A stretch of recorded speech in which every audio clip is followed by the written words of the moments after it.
يا مرحبا بأهل الفخار والمواجيب،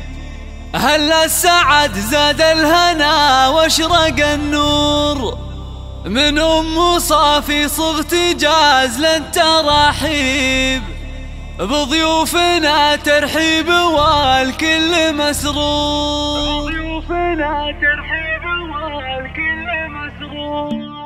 يا مرحبا بأهل الفخار والمواجيب، أهل السعد زاد الهنا واشرق النور، من أم صافي صغت جاز للتراحيب، بضيوفنا ترحيب والكل مسرور. بنت العتيب اللي تحوز المناقيب، لجل أم صافي جبت جاز لا تنبحور، أم العروس أم صافي وصيتها طيب، نسل العتيب رحبات بطيب الله، ناس لهم في كل موقف تجاري، واهل الحكم والعزم في الراي والشوق، كل العتيب في المفاخر محاسيب، أم صافي منهم كنها در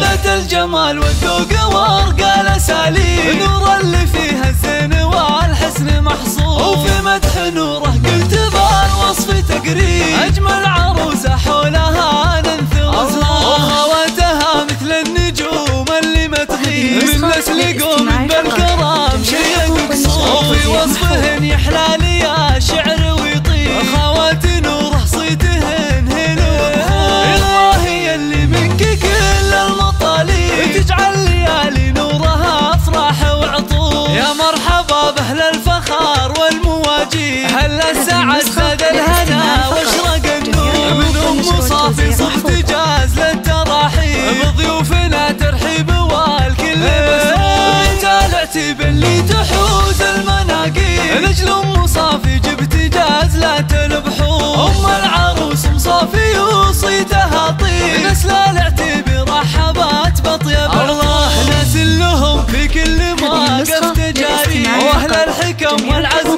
في الراي والشوق، كل العتيب في المفاخر محاسيب، ام صافي منهم كنها در